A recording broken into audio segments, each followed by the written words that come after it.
Each year, over 1 billion people in the United States go to the movies. For most, the 2-hour escape ends when the lights come up.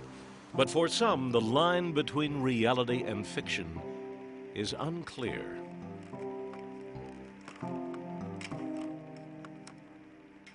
In Linwood, California, that line blurred for 3 local teens whose obsession with the hit film series Scream turned deadly.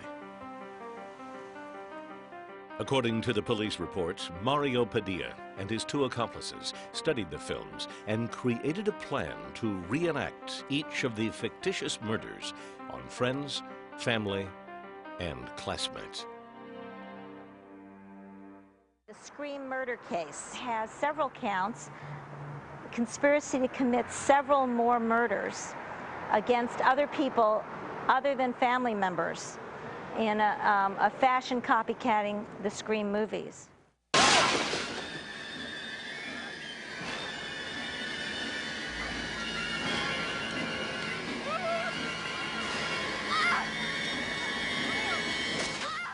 Every detail of the murders was meticulously plotted to correspond with the killings in the 2 films. The first attack on Mario's mother, Gina Lenore Castillo, would allow access to the money she was saving for her new daughter. Money the boys were planning to use to purchase a mask and voice box like the ones used in the Scream movies. The boys attacked Gina in her home on January 13th, 1998.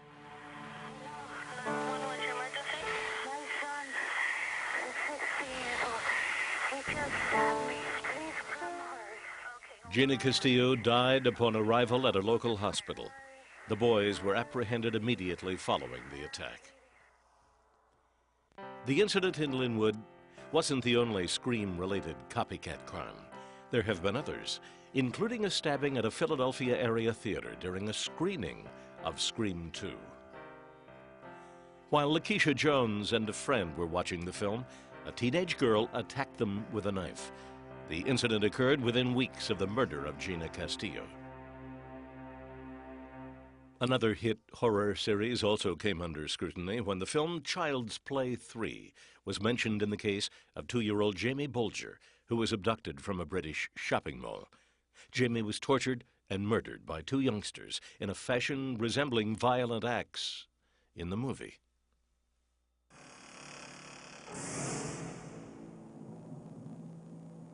Tyler, come out, wherever you are. Ollie, ollie, oxen free. Get out here, you little son of a bitch. Child's Play 3 was a rather grisly horror film, American produced, and the notorious killing of James Bulger, a 2-year-old child in Liverpool, England, by a couple of preteen kids, very closely followed some of the abusive behavior that was in Child's Play 3. But a film need not fall under the horror category to be included as an influence in copycat crimes. In fact, the reported incidents of horror film copycats are surprisingly few. People talk about horror films as you know, having a negative impact and making, turning kids on to violence. I think what some people tend not to notice is that horror films, by definition, are the only genre of film that encourage a negative reaction to the violence that they depict. The list of films that have been blamed for inciting copycats is as varied as the products Hollywood releases each year. From the cult classic A Clockwork Orange to the classic love story Romeo and Juliet. In 1997, it was a teen drama that was said to have inspired mayhem.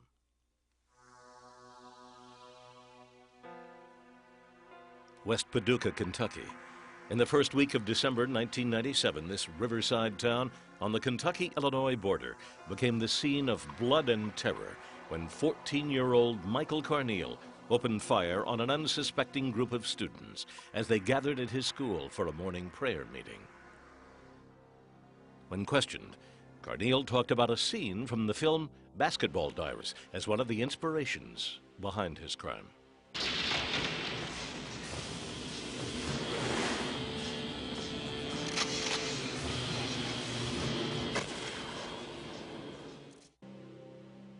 Corneille arrived at school on the morning of December 1st with 5 stolen guns and proceeded to spray bullets at a gathering of students, killing 3 and wounding several others. This incident was among the first in the recent wave of school shootings that have taken place in small-town high schools across the United States, from Pearl, Mississippi to Springfield, Oregon. Each generation has been exposed to more and more media. So in a sense, each new generation is more vulnerable to the psychological impact of media and to engaging in copycat crime. Though film-related copycat crimes seem to be just a few isolated incidents, in fact the phenomenon appears to be on the rise. Just since the incident involving the abduction and murder of Jamie Bulger in 1993, there have been dozens of reported film-related copycat crimes in the United States alone. The incidents that we now hear about have increased, I would say, at least tenfold in the past 10 years. By the time the average child reaches adulthood, he or she will have witnessed some 40,000 murders and 200,000 other violent acts in movie theaters and at home on television. Scary statistics that some leading media experts feel have played a role in creating a generation of angry, aggressive children. There are a lot of kids that are angrier than they were 10 or 15 years ago. Stress of the family, a lot more broken homes, kids that don't know any other reaction when they're frustrated than to strike out in a violent way. They don't have anything else in their arsenal of responses. You add that to these violent images, it will grow and fester to the point where you may have a full-blown fantasy mixed in with violence, and we see the tragic results. The 3 victims in Paducah were killed by a teen who used a movie as a guide.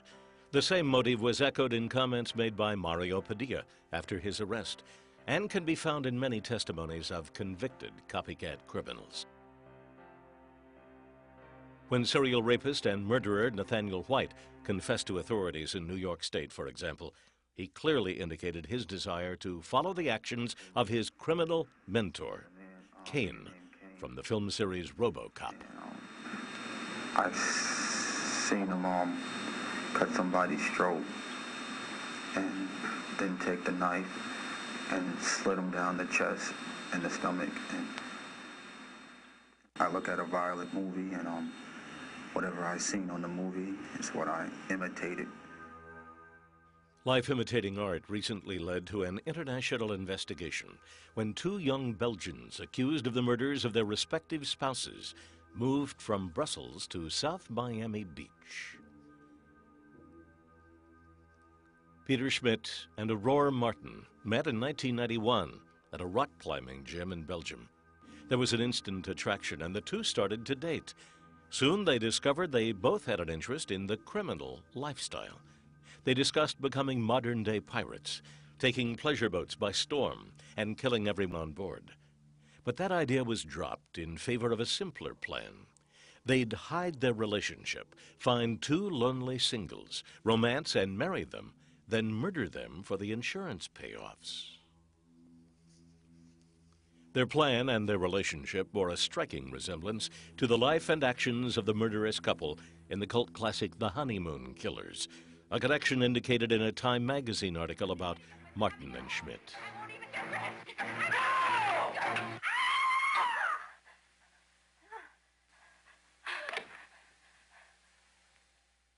At the beginning of 1992, after a few months of searching, Peter found a 22-year-old woman named Ursula Dushaw, who agreed to marry him.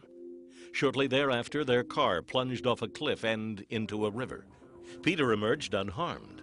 Ursula, a champion swimmer, was dead. Because she wasn't bruised, and the cause of death was ruled to be drowning, there was initial suspicion of foul play. But her death was ruled an accident, and Peter collected almost $500,000 in life insurance, and together with Aurore, moved to Miami, Florida. The money allowed Peter and Aurore to purchase boats, sports cars, oceanfront property, and to enjoy the world-famous nightlife in South Beach and Coconut Grove. but they were in their early 20s and careless with money. When the cash supply was running low, they became desperate. Like the protagonists in the film The Honeymoon Killers, they turned to murder to regain their fortune. It was now Aurora's turn to find their next victim. Peter Schmidt and Aurora Martin arrived back in Belgium in early 1995. Martin registered with a matrimonial agency and was soon introduced to an accountant named Mark Van Beers. By early May, they were married. According to Aurora, on May 11th, while they were honeymooning in Corsica, Van Beers' car swerved to avoid an object in the road and plunged off a cliff. Martin was unharmed. Van Beers was dead. But police reports suggested a different scenario, one in which Martin enticed Van Beers to a desolate mountainside, where he was attacked by Schmidt and two accomplices. They put him back in his Nissan and pushed the car over a cliff. But suspicion was mounting as evidence was piling up against Martin and Schmidt. They fled Belgium and returned to Miami, where they resumed their extravagant lifestyle, now living off Van Beers' insurance payoff. This time they received close to $800,000, but even this was not enough. Late into 1997, as they began searching for their next victim, this time through a Miami dating service, they saw an article about themselves in a magazine called The Paris Match, where they were referred to as the diabolical lovers. They had to act fast. With their next victim, they were going to use the money to create false identities and go into permanent hiding. It was at this time that a tip from Aurora's stepmother to the Belgian authorities led to their arrest. They were arrested in mid-November. From the information that we had, they were aware that they were being sought for the murders in Belgium, and they had gone into hiding. I believe there's an article in the Paris Match sometime in July or early August that they were aware of, and that prompted them to go into hiding. It was a sort of a surreal kind of thing that came out of the movies when we first heard about the case. The Honeymoon Killers, that type of storyline, it's hard to believe that people could do that. But people have been committing film-related copycat crimes since the earliest days of cinema. In 1903, it was Edwin Porter's Great Train Robbery that was blamed for a string of train teller holdups. Since then, film-related copycat crimes can be identified with almost every trend feature films have gone through. Gangster films of the 20s coincided with a rise in organized gang activities. The westerns of the 50s brought an increase in bank holdups. In the 70s, a genre called blaxploitation films was accused of providing a handbook on how to commit a crime. Ex-criminals like Lester Brown, now a successful businessman, once faced 250 years in prison for crimes he himself says were inspired by films. Most influential to Lester was the classic film Superfly.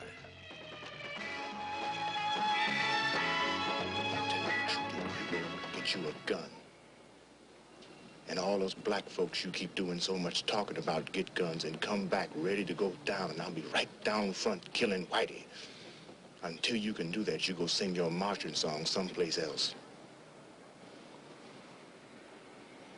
Are we through talking? When this movie Superfly came out, all of a sudden, that in my mind was what I was searching for. And I would, before I would commit a crime, I would ask myself, you know, how would they do it? How would a real gangster do this? And I would figure it out in my mind. I would visualize that person, the way that person would do it, and then I would go out and do it.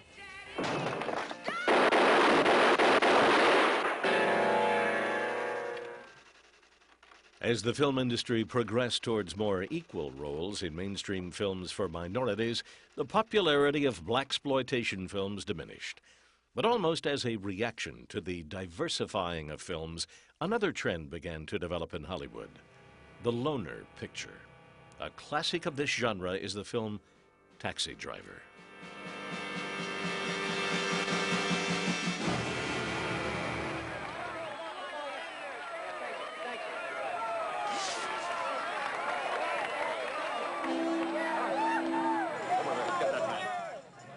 Taxi Driver was the film indicated by gunman John Hinckley as one of the inspirations behind his 1982 assassination attempt on Ronald Reagan.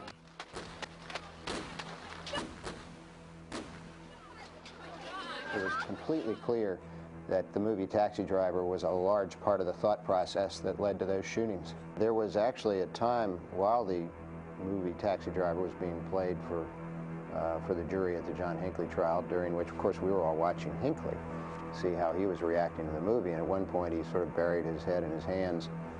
I think it probably was a genuine emotional reaction on his part, because he remained obsessed with Taxi Driver for a long time after his trial. When a jury found Hinckley guilty by reason of insanity, he was committed to St. Elizabeth's Mental Institution, where he remains today. Though the 80s saw continued copycat incidents, the media frenzy surrounding the phenomenon didn't heat up again until after the release of Oliver Stone's Natural Born Killers in 1994. A film Stone describes as a comment on the way our society has become desensitized to violence.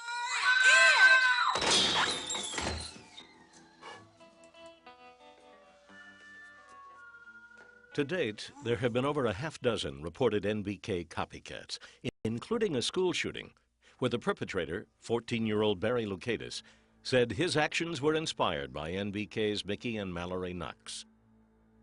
Lukatis' shooting spree in Moses Lake, a small town in Washington state, left 3 classmates dead and another seriously injured. In one of the more infamous cases, teenagers Sarah Edmondson and her boyfriend, Ben Darris, took their obsession with natural-born killers Mickey and Mallory too far. The teens embarked on a murderous rampage, leaving one dead and a store clerk permanently injured from a gun wound. The incidents, now known as the NBK killings, are currently at the focal point of a lawsuit pending against Oliver Stone for the film's role in the crimes. Aside from the suit, the film has been widely criticized for its glamorization of violence and its potential effect on some of its viewers, like 19-year-old Nathan Martinez. In round glasses and a shaven head, Martinez and a friend blasted the film's soundtrack as they headed across the Utah state line after murdering his stepmother and sister. He had seen natural-born killers over 20 times. In the early morning hours of December 13, 1996, James Halverson was gunned down as he jogged around a track in the quiet Long Island suburb of Center Reach. The gunman, 21-year-old William Sodders, was turned in by his own father, who told authorities of his son's obsession with the movie Natural Born Killers. He was very anxious to use this weapon.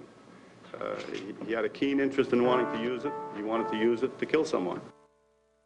You take a youngster that has that predisposition, you put them in an environment where the media shows these things. It's like a triggering effect. It doesn't create, but it triggers. A trigger, or the part of the film that a criminal is influenced by, is at the heart of the problem of stopping the phenomenon of copycats. Clearly, one of the problems with this double-edged sword that is cinema is that on the one hand it's a wonderfully communicative medium, magnificently beautiful in its imagery when it's well shot, and on the other it has this capacity to break down the walls between realism and fantasy, and that's both its tantalizing power and also its talent to abuse. I think that part of the movie industry is bad, is when we kind of glamorize. If we glamorize the bad guys, we always say sometimes the dragon wins, and if we show that done in such a way that it's kind of a glamorous thing, of course there'll be someone who's unstable, mentally imbalanced, who may be affected by that. In Aberdeen, Washington, a Pacific Northwest lumber town, just such a person made headlines recently. A local entrepreneur named Virginia Kay hatched a plot to commit a series of bank robberies based on the film Set It Off. Everybody get down on the ground right now! Put your hands up, move back!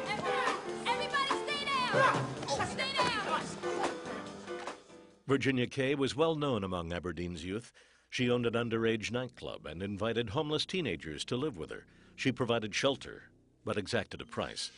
She recruited 4 of her tenants to help her pull off a bank robbery. The film Set It Off provided Virginia with a blueprint for the crime. In this room, they watched a movie several times, with each girl imitating a different character from the film. After several rehearsals, Virginia felt they were ready to commit the crime. The girls would go to neighboring Olympia, the state capital of Washington. A bank would be chosen, and they would execute the plan. They followed the bank robbery part of the movie pretty much just like the movie was. They even counted off in seconds and had the same number of girls and followed pretty much the scene of the bank robbery in the movie. The girls returned to Aberdeen, but were apprehended quickly. A tip from one of their boyfriends led to their capture and the arrest of Virginia Kay. The set-it-off incident hasn't been the only copycat in Aberdeen. Two youths inspired by the movie The Crow tried to burn the town down to the ground. 522, do you read over? This area over here that you see is replanted with flowers and stuff is the area where the public restroom and public parks building stood. The kids set it on fire and burned it to the ground. From watching the movie The Crow, they thought that that was very exciting and enjoyed the violence in the movie, and that wanted them to recreate that mayhem that they saw in the movie.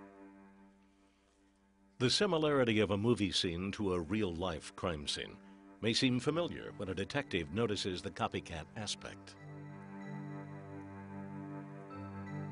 When I look at and consider copycat, I'm really looking at beyond modus operandi. I'm looking at the signature, and that is something that that victim is, something's being done to that victim that is very, very unique in the crime, and which he may be influenced by media. That signature. In the summer of 1995, police investigators said they felt they were walking onto a movie set during their investigation into a subway bombing, allegedly influenced by the hit film Money Train.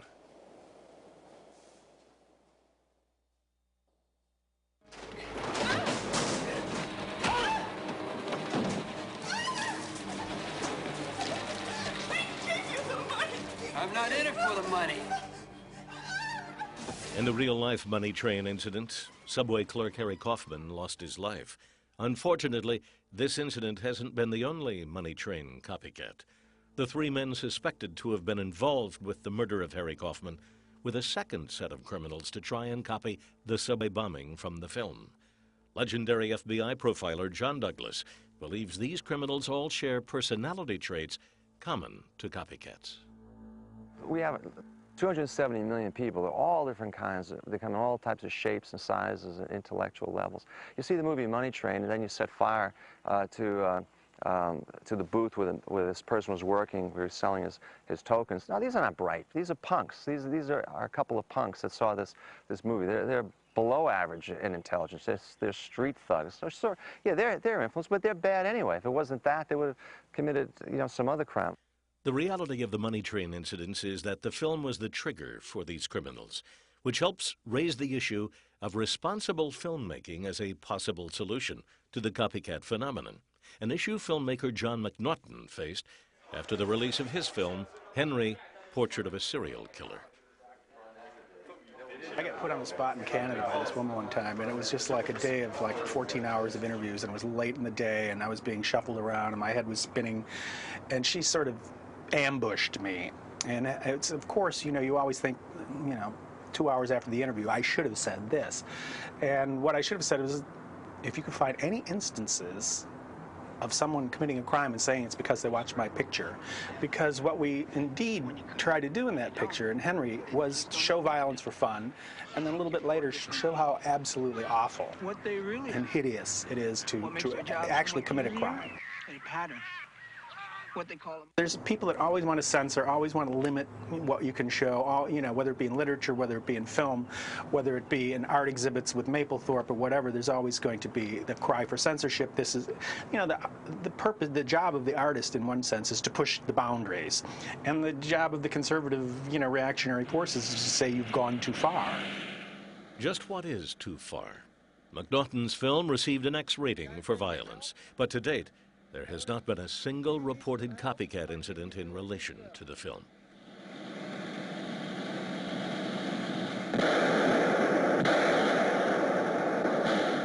Henry, however, is still criticized for its potential effects on its audience. Julia Phillips, producer of Taxi Driver, believes the criticism is misguided. Maybe society is having a negative influence on film. Well, you know, it's a bottom line business. Give the people what they want. Maybe it's what the audience wants, you know.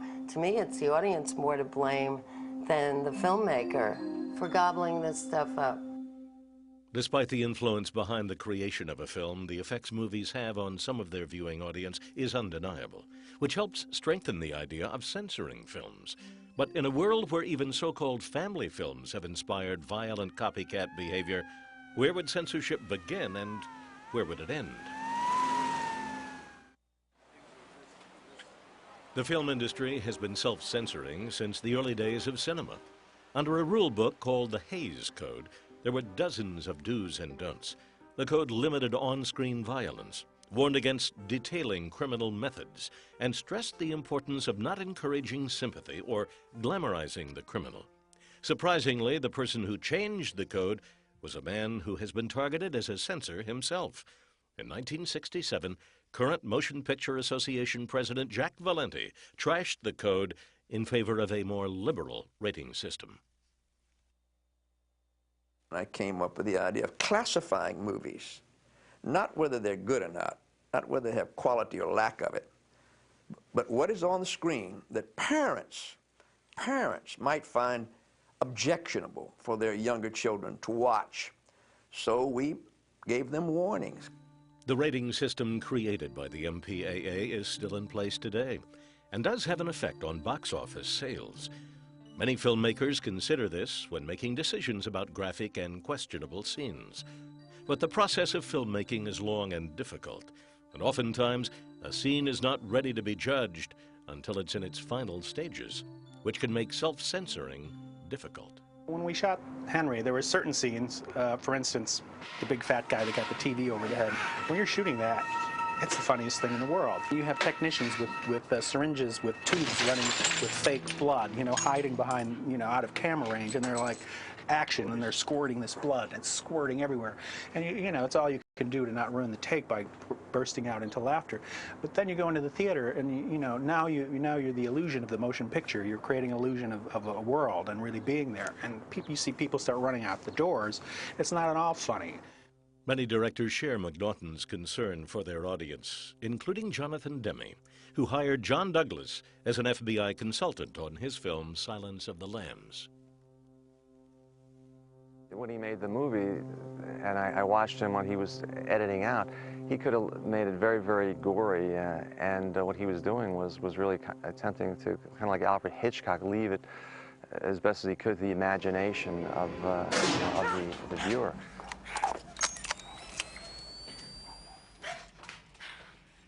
Despite Demme's efforts with Silence of the Lambs, one of the film's villains, Hannibal Lecter, was mentioned recently in a court proceeding by a serial rapist and murderer as one of his influences. Of course, that got a big spread in the newspapers that this person had seen this movie, had an effect on, and was influenced by the movie when he killed this woman.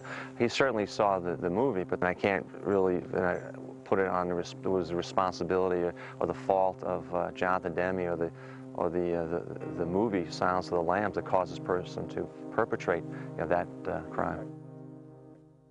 John Douglas's impression of director Jonathan Demme echoes a sentiment many filmmakers feel about the phenomenon of film-related copycats, that their intentions with a film can differ greatly from some audiences' reaction to their work. You talking to me? We felt we were making a movie that was iconographic for its time. Unfortunately, that time doesn't seem to have ended. You know, portrait of the lonely psycho as influencer of world events. I mean, basically, Taxi Driver is about loneliness. We certainly didn't make the movie to encourage people to assassinate other people. I mean, there is a subcore of psychos in America whom, unfortunately, we've chosen to allow to be armed. We just made the movie. We don't sell them the guns. So, you know, why are filmmakers any more responsible? It's kind of a scapegoat in a sense that, you know, if someone wants to come up with an easy way out for what they've done, if someone doesn't want to take responsibility or doesn't want to address the fact that they've committed an act of violence, it's easy to say, oh, well, I saw a film, that made me do it. That's the easy explanation. Blaming a film in the courtroom is an avenue that some attorneys use to try and persuade a jury to pass a more lenient judgment against their client. But it's usually a weak defense if the connection to the crime is not clear. In general, I think juries are not going to let people off the hook, so to speak, by them saying, I am not responsible for my actions because I am weak and I did what a character in a movie or a TV show did. But sometimes a film's influence on a criminal can go deeper than just reenacting a scene. The effect the movie Scarface has had on certain criminals is a clear example of this. Distribution. New York, Chicago, LA. We gotta set our own mark. What my colleagues and I noticed, what virtually everyone in the criminal justice community noticed, was after the movie Scarface was shown, there were a lot of people that started to dress, walk, and talk like the lead character. That became their lifestyle of incredible excess, which resulted in cocaine arrests, criminal conduct arising from it, and incidents of conduct that mirrored the movie. The biggest challenge in finding a solution to the problem of film-related copycat crimes is that there is no telling which films will have an influence. Let's not talk about right now. Let's talk about 1968, the movie Romeo and Juliet. It came out, several kids died, a bunch tried to. Should we have pulled the movie because of that? Should the rest of the society suffer because of a deranged few? Should we all pay the penalty? We could then have to go through books, we have to go through everything because of the fact is who has the freedom? In a democracy, it's frightening. But we have to remember again, media doesn't create. It triggers those people that have the predisposition. There are 262 million people in the United States. There are over 23 million teenagers. You're always going to have young people out there whose minds are not balanced. The bubble is a little off-center. Almost anything could incite them. Question is, if you could prove to me that movie XYZ is going to lead to 5 murders that would not otherwise occur, it's a pretty good argument for cutting a scene or two out of movie XYZ. I think the reason, when you think it through, that many of us recoil from the idea of that censorship is that the cause and effect is very, very complicated. The bottom line is we just don't know how many murders inspired by particular movies that would not have occurred otherwise. Even if there was a way to curb criminal copycat behavior by encouraging filmmakers in the future to take on a greater level of responsibility with their work, films already in distribution may continue to spawn copycats for years to come. During the summer of 1997, it was a 30-year-old classic that influenced a double homicide on the Oregon coast. Jesse McAllister and Bradley Price were popular with young people in Seaside, Oregon. The two lived together and shared a common love for movies. Brad even worked at a local video store so he could get an employee discount and benefits. Benefits like repeated rentals. Among the films he checked out a number of times was the classic true crime story In Cold Blood.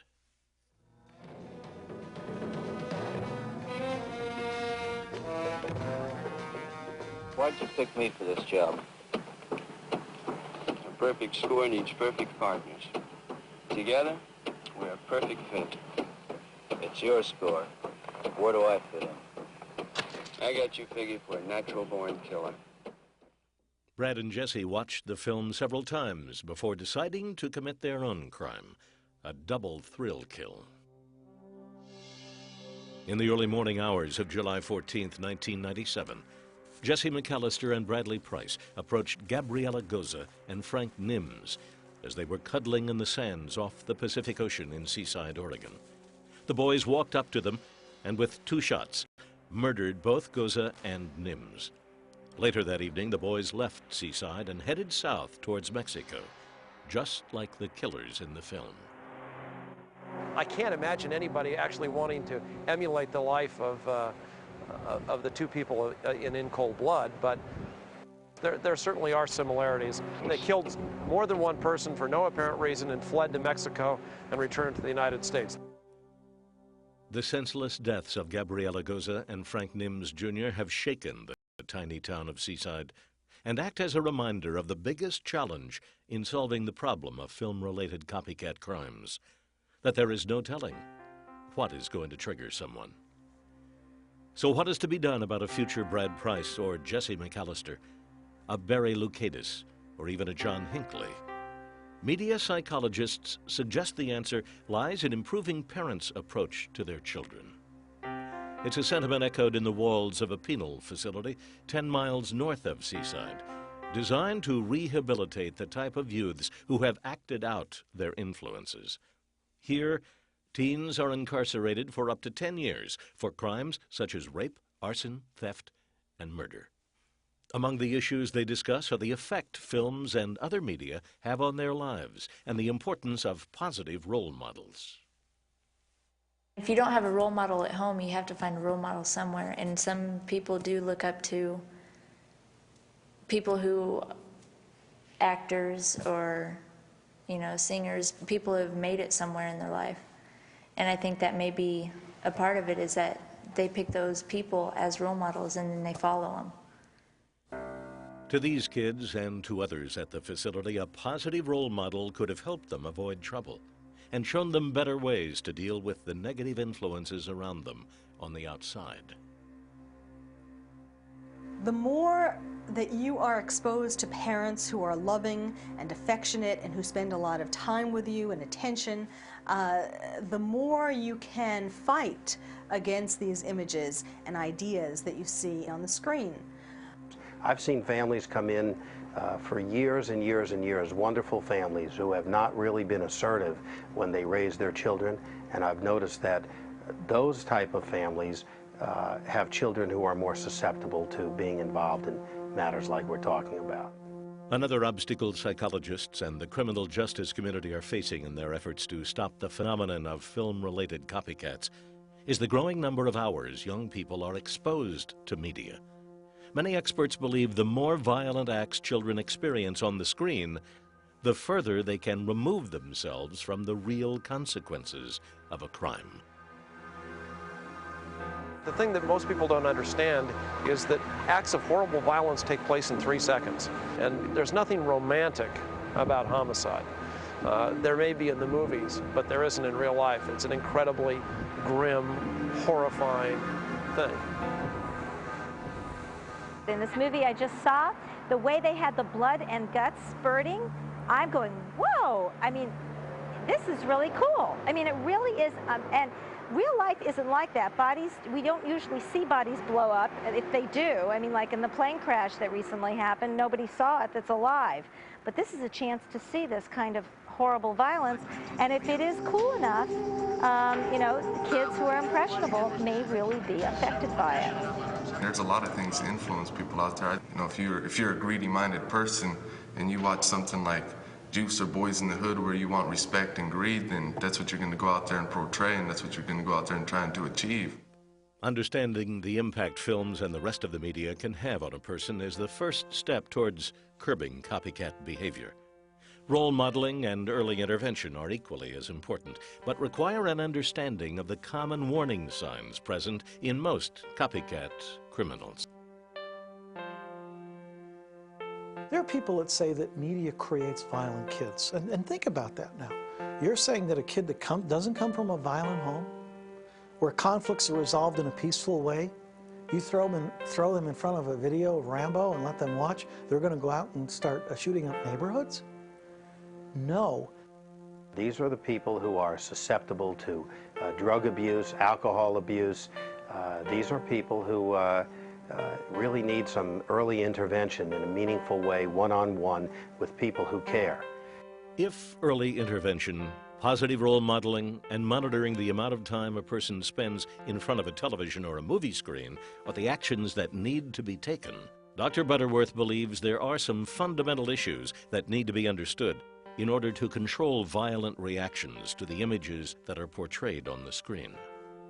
First, we have to realize that there are a lot of youngsters nowadays that are having difficulty coping with frustration, and they need to be taught that when you get angry, you don't lash out. There are other ways you can talk it out.